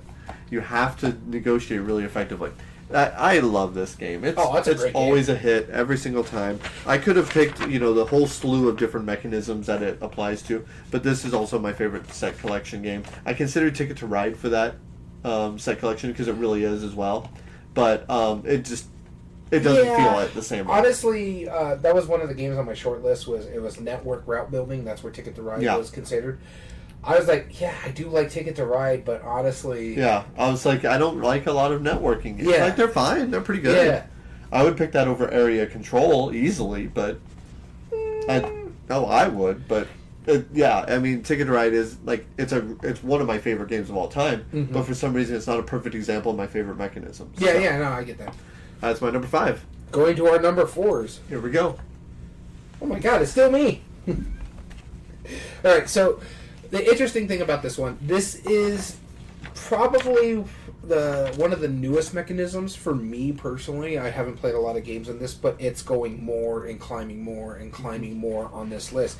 And there is a reason for that, because I am a sucker for these kind of games, especially like our mutual friend Dom mentions these all the time. He's like, oh, and then it has this mechanism. Damn it, Dom, don't tell me this. Not again. I don't even know what you're talking about, but I'm sure I probably will. Multi-use cards. Oh, yeah, multi-use cards. Oh, I love multi-use cards. On the Board Game Geek, they don't have a lot of games in there. The only one I've actually relatively played, and I do like this game a lot, to the point where when we found the expansion in the wild, I picked that up too. And this one's Fleet. I adore this game, and it's relatively older. It's like 2011, 2012, something like that. But I like the fact that the card could be, you can use it to put your ship out there. It could be used to buy a license. It could be your money. You're using these cards for so many different aspects of the game. It's so well done. And like I said, I'm a sucker for multi-use cards. There's the new Stonemaier game, Expedition, uses multi-use cards. I was like, sold. I'm into that. Right. There's another game our friend Dom was telling us is going on Kickstarter, and it's like, oh, and it's got multi-use cards. Don't tell me this. I can't spend any more on Kickstarter. This is ridiculous. But yeah. So yes, multi-use cards. I can even see multi-use cards making it into like it's already in my top 5, but I can see it moving into the top 3. I don't think I can see it unseating my number 1, but it can get up there pretty close. I think it would stop probably at 3 though, because it triggers like happiness in me, because it's like, oh, I could use it for this, but it also it's one of those games that give me that AP aspect of like, how do I want to use this card? Do I want to use it for this, or do I want to do it for this, or do I want to use it for this? Oh wait, I don't need this card, so I can use this for like the boat or something like that. Right. So multi-use cards is my 4th favorite mechanism. Fleet is the game I picked for this because it really showcases how multi-use cards are played, and I really do enjoy this game because those cards are everything for you. They're your currency, they're your boats, they're stuff you use to capture the fish. So, yeah, Fleet. Very cool. Good choice. My number 4 was not on the base list for mechanisms. Now, you have to go to the family. We talked about a little hidden list, a Easter egg list of mechanisms that you had to find. So we pulled these mechanisms from a website. From that. Yep. We pulled this from BoardGameGeek.com, which is a great resource. Now, if you click on Browse Mechanisms, it has most of these. Yeah. We somehow found some other mechanisms that was, instead of being under mechanisms. It was under families. So like it might be like series of games or themes or things that a few games have in common, and they also have mechanisms listed under there. This was legacy games. And I mean, you already know which one my favorite legacy game is. Well, no, it's a toss up for 2 for me or for you that come to mind. And I'm gonna go on the limb and say Pandemic. Yeah, no, okay. That's not on a limb. That's the trunk. Pandemic Legacy Season 1, one of my favorite ones. I've actually played Charterstone, and I do like it quite a bit. The only other one is better than a lot of legacy games. Kinda. The only other one I could think of the other one I thought of was Betrayal. Yeah, Betrayal is my number 2. Yeah, but Pandemic Legacy Season 1, I'm a sucker for Legacy. It's one of those mechanisms where if you say, oh, there's a Legacy game, alright, I'm in. You know, like almost guaranteed, almost entirely. Rick Legacy was the grandpa. We actually we're about 3 scenarios in it, and we haven't played it for 2 years. Yeah, we'll fix that one of these days. Maybe. I don't know. We'll find out. Maybe we'll just like binge it all in one day. Yeah, I'm down with that. That'd be fun. But yeah, Pandemic Legacy Season 1, that is my favorite legacy. If you don't know what legacy games are, basically anytime you play it, permanently alters future iterations every time you play it from the future. I think a big part of it too, the reason why I got lost is because campaign games also use the legacy list. Like Risk Legacy and I was almost in put campaign, but I'm not a big campaign person, but I'm a huge legacy person. Gloomhaven is legacy-esque, but they put it under campaign because Gloomhaven doesn't make permanent changes unless you're playing like one of the variants. Yeah, and then really like the board where you apply stickers to, like literally it's just a data sheet. That's all it is. Yeah, the board does it's just basically running your campaign, but in all honesty, you could play every single scenario in that game and legacy as a one shot. The permanency of that, yeah, it goes into destruction of parts, but what it really boils down to, the differences, is every time you play it, do you permanently alter the future game? Yeah. So like you don't destroy anything by making a choice and opening up a box, but every time you play it on that next round, you'll be using the components from that box. Yeah. And so that's a permanence thing. Now, granted, that is campaign as well, but the fact is that you have to make that extra level of harder choices. That's what sets it apart for me. Because I could tell a story, but it's like, oh wait, no, I didn't really want to do that. Well, like in a legacy game, if you have to tear up a card, you decided that. And then also, like, there's no going back. There's stuff in there, like, and it's in the rule. If your character gets more than 2, I think it's scars is what it's called, they're gone from the game. Yeah, they die. And so the reason that's so impactful for me is, like, if you're playing Dungeons and Dragons, which this is not a knock to RPGs, but if you're playing that, it's like, oh, my character died. Oh, darn, it's just... Make a new character. Make a new character, it could be the same thing. No, like, you've thought so much into the building of this character, and you've put so much work over the multiple stories. And their abilities have gotten really good. Yeah, that were also one-time use, that when they are at risk of dying, you are so nervous and scared that you genuinely care about these, created characters. And you, like, there was one time in Pandemic Legacy Season 1 where one of our characters died. And we were all in shock, like, legitimately. Because it was the first time we've ever experienced it. Right. Like, Luminous is saying here, you experience it. RPG players experience it all the time. Yeah. Especially if you have a rude DM like that. Jeez. Yeah, the DM sends you home. That's funny.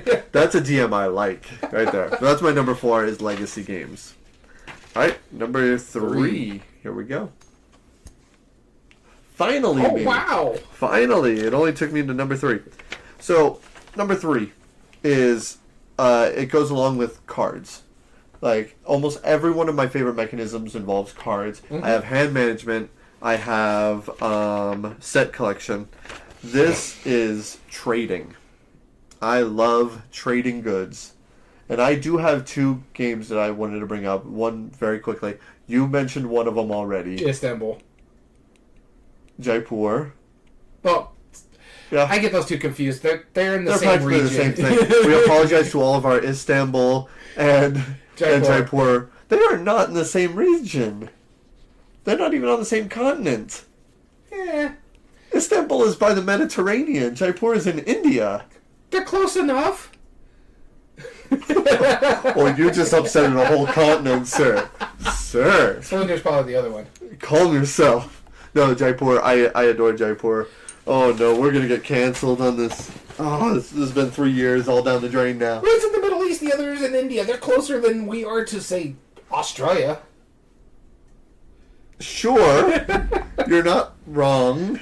There's a reason why it's called the Middle East.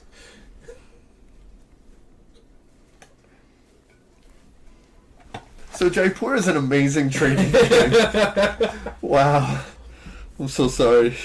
Oh, my geography sucks, but my history skills are through the roof.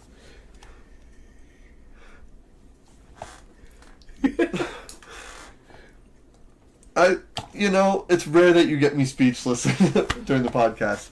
Okay, trading games. On to mine, though. Trading games. Well done, sir. If that was your goal, wow. It's time to learn geography now. That's a shout out to Geography Now, the YouTube channel. Go check out their stuff after you're done listening to us. Anyway, Jaipur is one of the best trading games. You said there was two games on this list. I know Jaipur. Yes, Jaipur. The other one is a Sid Saxon game. Oh, Bazaar. Bazaar, yeah, because that is, quintessential just trading. You're trying to convert in the best way possible. I mean, you're never directly interacting with your opponent in a two-player game, which is kind of rare. You're only interacting with the center market. But everything you do to the market really messes with your other player, which is really kind of cool in a way where you're like, well, I don't want to benefit you, but I'm going to pull this up. Oh, wait, no, that replaces it with a gold card. Suddenly you want a gold card. Well, you'll just take that one. But I'm now going to trade in 2 gold because you just took that one. And I want the expensive ones. Ha, ha, ha. It's so good. Century Spice Road is absolutely amazing. If you took Jaipur and combined it with Bazaar, that would be Century Spice Road. That's actually a really good comparison. Yeah. Yeah, Century Spice Road is phenomenal. But here's the thing. Bazaar, the game from the 70s or 80s from Sid Saxon. No, it's from the 60s, I believe. Yeah. From Sid Saxon. We brought up Can't Stop earlier. Bazaar is so smart in how it works because, yes, it has a lot of the same, I will convert a blue chip into 2 red, or I will trade in a red and a green for 2 yellows and a white, and you're doing all these weird conversions because effectively you're trying to fulfill an order, and the card might be as efficiently as possible. Because, the card might just say 5 blue. Okay.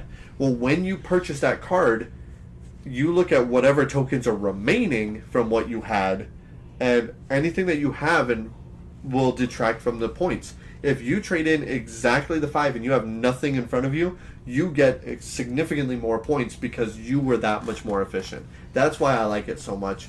Both are very similar, but Jaipur and Splendor Duel are definitely different enough to own both. Really, most of the duel games, Seven Wonders Duel, Jaipur, Splendor, they all fit in that line. Encore is even pretty good in that line as well. Right. But that's my number 3 is Jaipur and Bonanza for trading. My number 3 is a mechanism that you and me really both enjoy a lot. I don't know if it made it into your top 8, but we... It's not a crossover yet, huh? No, we have. We got Push Your Luck. No, but I mean, this isn't a crossover yet? Not yet. Okay. So I'm thinking it might be higher on your list, or it just missed out on your top 8. We'll find out. It's funny. We have 2 mutuals that refuse to play this mechanism because one just doesn't like it. The other one has a hard time gronking it. And this is trick taking. You probably already know the game. I talk about it all the time. I really do enjoy it. It's probably one of my most played games in the last 2 years. The Crew? No. Little Devils. Oh, Little Devils, yep. I just love trick taking, some of the fun stuff that it does. You have your basic ones, you have your betting ones, you have the ones where you want to shoot the moon, not take any tricks. There's ones that you don't want to take the tricks because they're going to give you negative points. At the Little Devils is this one. I do like when they do some smart stuff, like The Crew you mentioned earlier. Does really smart stuff when it comes to putting a co-op on a trick-taking game where you have to figure out how to feed tricks to certain people. Little Devils, I like it because you don't want to take tricks because every card, the tricks you take have little devils on them. Whoever has the most little devils or whoever hits 100 triggers the end game. Who has the least amount of those devils ends up winning the game. So you're basically trying to feed tricks to other people because you don't want them. I love that. Fox of the Forest, great 2-player push and pull trick-taking game. Another one, Cat in the Box. That's really moving up my list. I love the intrigue what that one does. And I'm kind of glad we played that with our mutual friend we were talking about, Gamehead Geek. He has a hard time gronking trick-taking games. That one is very tricky, the Cat in the Box, because there's no suits on the cards. You determine the suits by your knowledge. Jekyll and Hyde was cool, too. I have not played Jekyll and Hyde. I do want to try that one. Another one I really, really do enjoy, but I don't enjoy it based on how you should play it. And that is Ghost of Christmas. I like that one a lot. Sure. I like the Tiny Tim variant, where you're just playing because you're playing into 3 different suits. Shooting the moon. Yeah, exactly. Yeah. More so than the bets, because if you don't, I like bidding trick taking games, but I sometimes don't like them because if you don't make your bid, you get nothing. I do like the shooting the moon and trying not to get any tricks in a round. But Little Devils is by far my favorite one, because it's to the point now, whenever I go over to our friend's house, he's like, did you bring the devil game? And I'm like, yes, I did this time. That's right. Because we like it. I have another trick-taking right now sitting on my shelf of shame, Gorus Maximus. And it's supposed to be a trick-taking game that can be played up to 8 players. So I do want to try that one. A party trick-taking game? That sounds fun. Yeah, I can't wait to show you Trickster. You mentioned Trickster, but yeah, so I just love trick-taking games. Little Devils is my favorite, but like I mentioned a lot of games that just climbed that list. Sinclair? What's the Sinclair trick-taking game with variable cards? Yeah, I'm not familiar with that one. At least not off the top of my head.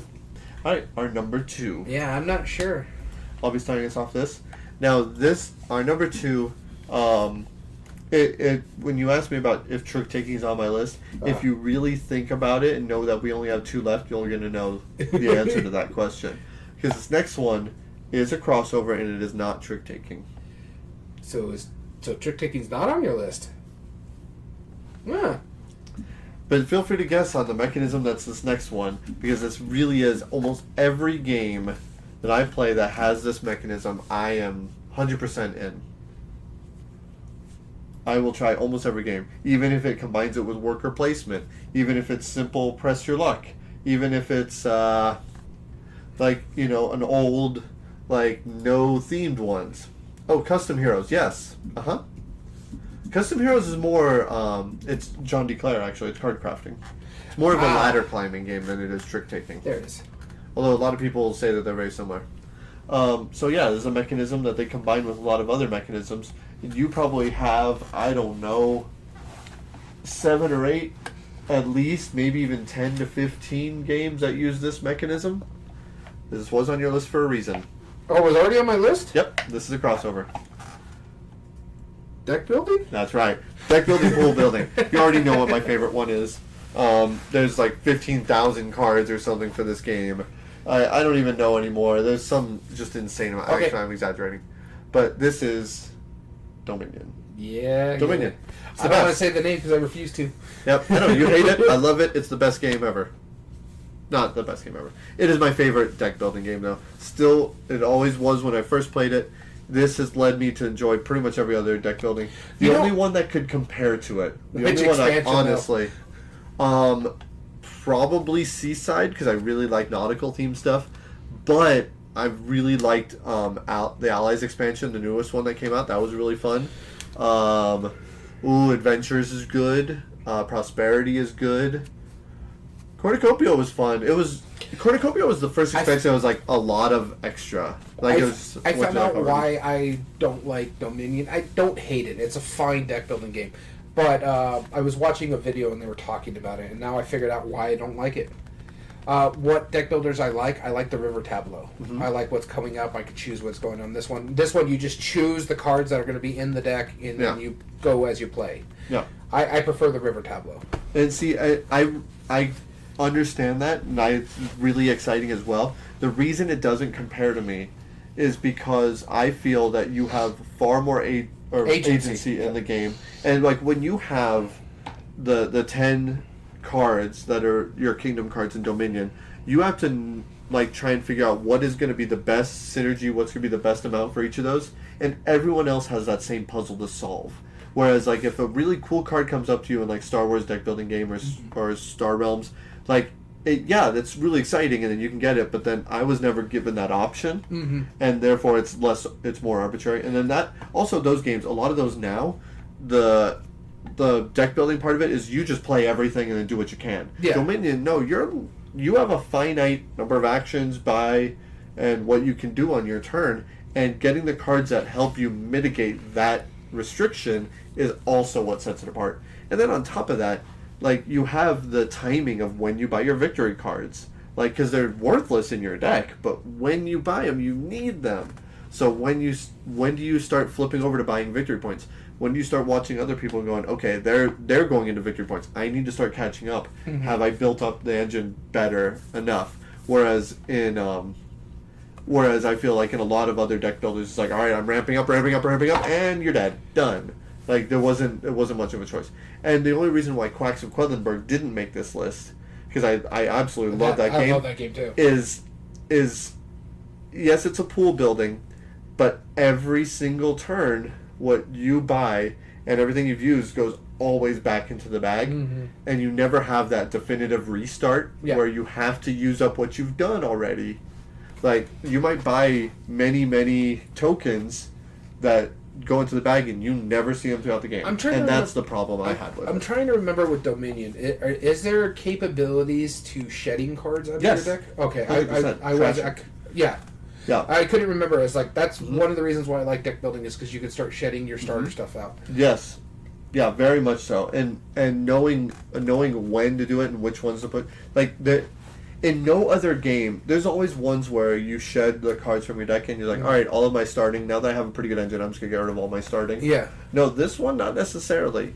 There's times where you will shed cards to get other apparently games it's not and in then the shed those. Base game. He's saying, Illuminous is saying it started in Alchemy. What did? The shedding of the cards, trashing. No, there's trashing cards in the first one, I believe. Might be the second edition.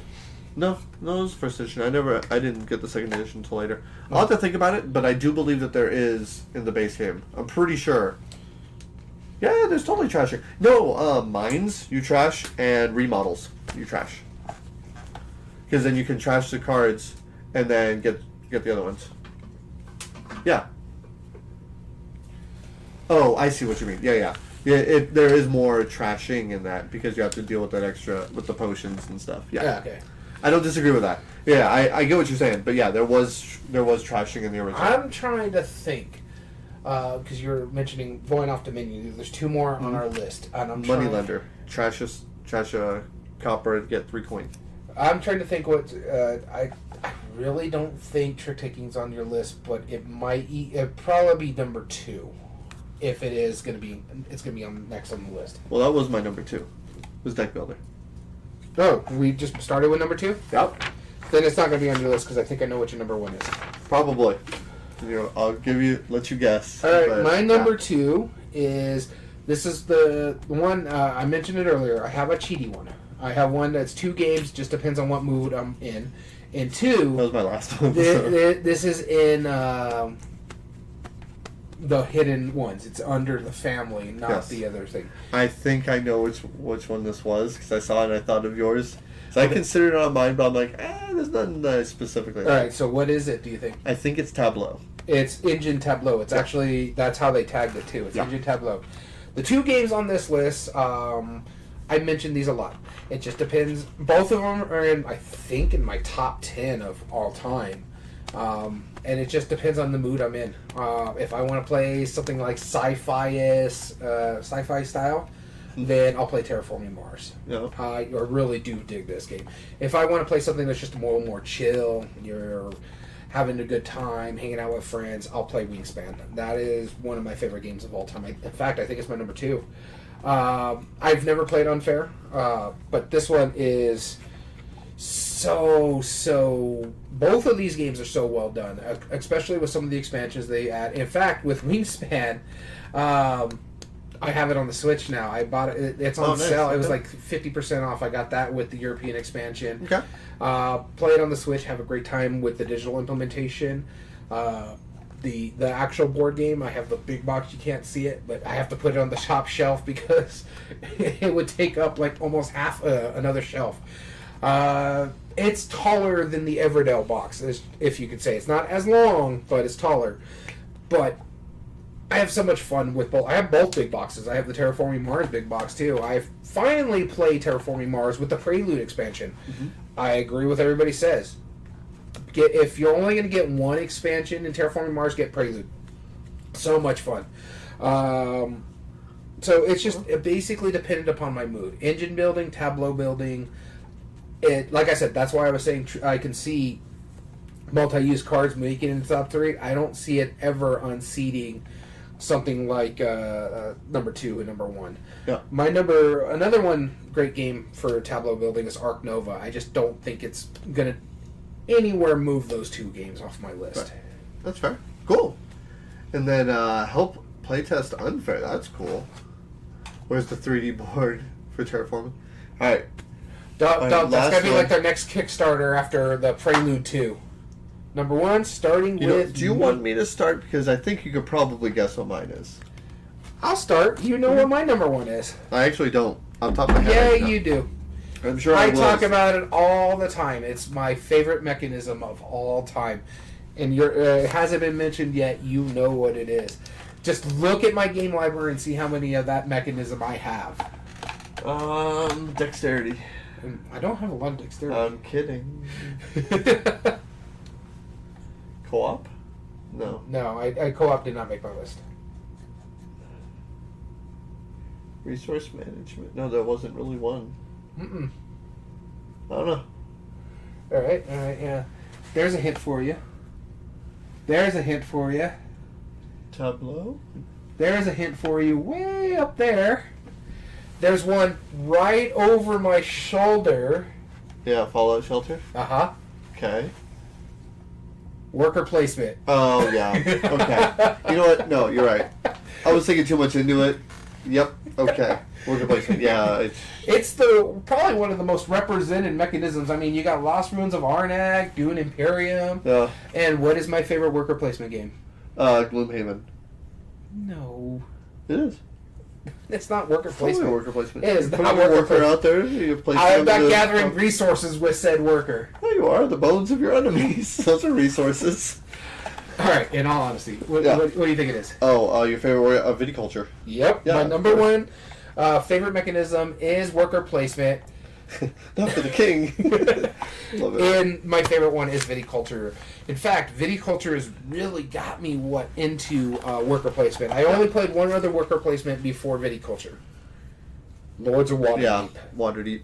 Mm-hmm. I was fine. I liked the mechanism. I didn't really care much for the game itself. Right. I played viticulture. I'm like, I really want to play this one. I found it on one of our bookman's room. It was super expensive because it was the Essential Edition out of print. They were in between runs with their Essential Edition. So I basically splurged all my sell back for that one game, and boy, was I glad I did. I really, really enjoyed that game. Yeah. And to the point where I have the co-op version of it. I have the Wine Crate is what it's called, the big box version of it, because I have the Tuscany Essential Edition. I'm only missing, I think, one expansion, and it's the Tours of the Rhineland. I got the Moore's Visitors from Lindy, where she's like, it's been sitting on my shelf. I'll give it to you half off. Sold. I was going to buy it regardless, but sure. Yeah, I was like, what right do you have to argue with that deal? It was like... I mentioned Lindy. This is Game Vault in El Paso. They're great people. But yeah, viticulture, worker placement, that is just my jam. Yep, very good. All right, my last one. This is placement? To surprise nobody. Tile placement. Yes. Catan. And now, I want this to be very clear. This is not Catan. Carcassonne. Same seat. Yes, Carcassonne. Very different games. I want to be very clear on. They're almost in the same general area. Almost, yes. They're both Europe. I got it right this time. Tile laying, not polyomino game. Okay? Polyomino games and tile laying games are very different games. No, I agree. I just want to be very clear on that. Because polyomino's fine. Mm-hmm. It's okay. I'm surprised trick taking didn't make your list, but yeah. There was a lot. I mean, worker placement didn't either. Yeah, true. Right? And I like both of those. But yeah, no, there's enough. I feel like the reason trick taking didn't make my list is because I feel like hand management, set collection, all of those encompass a lot of the same things that I like to do. Trading and all that stuff. I like those better in card games. Trick taking, it's good. I knew tile placement was going to be your number one. Yeah. Not just because of Carcassonne. I know that's your favorite game of all time. So if you tell me it's a tile placement, a tile placement game, I am in 100%. Because I want to try it. That's one of the reasons why I wanted to buy Expedition Northwest Passage. That's the reason why I ended up buying Seventh Continent. Hey, A3. It's A3. Thank you. Carcassonne is a solid choice. Viticulture, yeah, it's pretty good. It's not tile placement, so, but whatever I've said about the Dannies before, I'm saying, no, you don't have to say anything. Don't worry. Stand by your opinions. It's all good. Yeah, no, but tile placement, I mean, if you give me a tile placement game and tell me that that's a core mechanism, that feels like exploration to me. And I like exploring games. Mm-hmm. The only thing that could make most games better is by the ability to discover all these new spots. Yeah. Like, I mean, I know that's one of the reasons I like Legacy is that I know it's not tile placement, but as you're exploring and expanding outward, it's the same idea. And Carcassonne perfectly encompasses it. It has the puzzle aspect of it. It has just amazing parts of it that I just love every minute of it. Yeah, that's the reason Carcassonne is still my favorite game.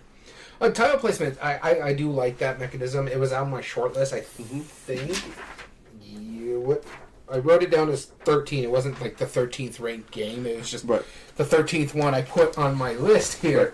And so, yeah, I went through it. It made the shortcut. I think it was like the 9th or 10th game that got cut. Because I do like it. I did like the Overboss. That's the boss monster tile placement game. I did enjoy that one. Yeah, I've never played that one. There's that other one. It's like Land vs. Sea, I think is what it's called. That's another good tile placement game.